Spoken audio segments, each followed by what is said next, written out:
Bonjour à tous. Dans ce second tuto, nous allons voir comment installer OneNote sur votre tablette ou sur votre smartphone. Je pense surtout aux élèves qui travaillent sur smartphone, ça va vraiment vous aider parce que l'interface est mieux pensée que sur un navigateur internet. Pour préparer ce tuto, j'ai utilisé une tablette. Si vous utilisez un smartphone, vous serez vigilant. Les écrans seront légèrement différents, c'est un peu plus petit, mais globalement, vous devriez vous y retrouver. Vous allez avoir besoin de deux applications. Les deux sont disponibles sur l'App Store ou sur le Play Store sans aucune difficulté. Donc, il va vous falloir charger OneDrive et OneNote. Je vous propose de mettre ce tuto en pause le temps de faire le chargement. Une fois le chargement effectué, vous allez commencer par ouvrir OneDrive. C'est vraiment important de commencer par celui-ci et vous allez vous connecter avec le compte établissement de la même façon que ce que vous faisiez sur un navigateur internet.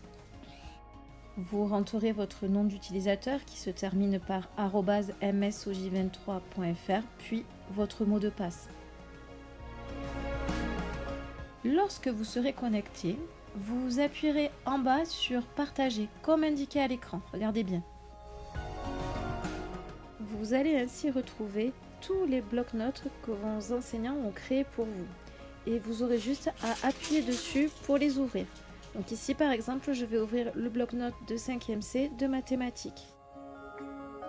Comme c'est la première fois que j'ouvre un bloc-notes, il va falloir sur OneNote que je me connecte aussi. Donc toujours pareil, l'adresse en @msoj23.fr et le mot de passe qui vous a été communiqué par courrier.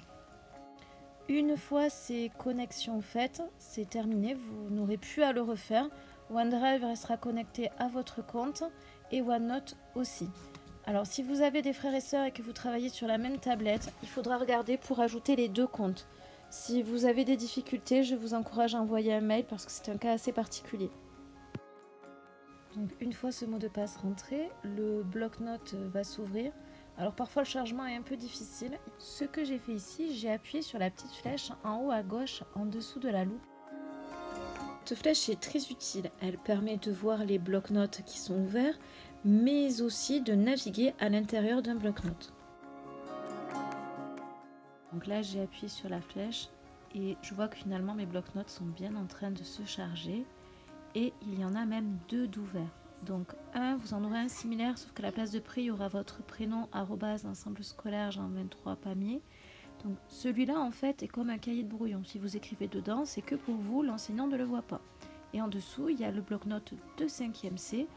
Ça tombe bien, c'est celui que je souhaitais ouvrir. Donc comme dans l'explorateur internet, on retrouve à l'intérieur de ce bloc-notes le mode d'emploi, la bibliothèque de contenu et la partie portant votre nom et prénom, partie dans laquelle vous pouvez écrire et dans laquelle les enseignants voient ce que vous faites. Donc, en appuyant sur la petite flèche à côté de votre prénom et de votre nom, donc là ici pour moi c'est pré numéro 1, je vais ouvrir cette partie et je vais rentrer dans la partie mes exercices. Donc je retrouve comme sur l'explorateur internet toutes les fiches de travail.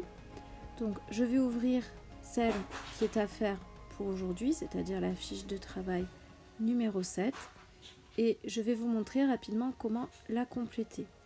Donc tout en haut, si vous regardez, vous avez quelque chose qui s'appelle Accueil, Insertion, Dessin. Donc cela vous permettra de gérer la taille, le choix de l'écriture. Vous pourrez avec Insertion insérer une photo, un tableau et avec Dessin, si vous le souhaitez, écrire au stylet ou au doigt. Lorsque vous souhaitez insérer une photo, il est important que votre curseur, le petit trait qui clignote et qui permet d'écrire, soit positionné à l'endroit où vous voulez mettre la photo. Sinon, ce menu risque de rester grisé. Si c'est trop petit, vous pouvez zoomer avec les doigts en écartant les doigts, comme on le fait habituellement sur un smartphone ou sur une tablette. Et ainsi, ce sera peut-être plus simple pour lire l'exercice qui vous est proposé. Si la colonne de gauche vous gêne, vous pouvez la faire disparaître en appuyant sur la double flèche en haut à droite. Sur smartphone, c'est peut-être légèrement différent, il doit y avoir une option similaire. Donc si vous le souhaitez, vous pouvez écrire au clavier pour répondre aux exercices posés.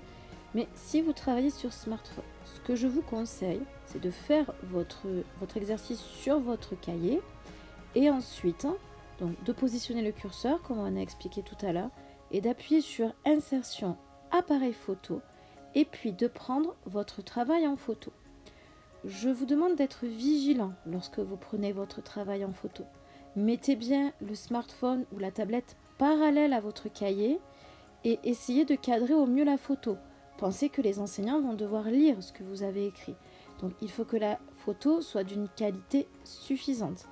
Donc vous prenez en photo en appuyant sur le bouton blanc et ensuite, si la photo vous satisfait, vous appuyez sur OK en bas à droite. Sinon, vous appuyez sur la petite croix en haut à gauche et vous pouvez recommencer votre photo. Si vous avez besoin d'ouvrir un autre bloc-notes, il vous faudra retourner dans OneDrive, dans la partie partagée et appuyer dessus pour l'ouvrir dans OneNote. Normalement, vous n'aurez pas besoin de ressaisir vos codes puisque maintenant, vous avez connecté convenablement les applications. J'espère que ce tuto vous aidera à utiliser l'application OneNote et rendra le travail plus facile. Je vous souhaite bon courage, prenez soin de vous, à bientôt.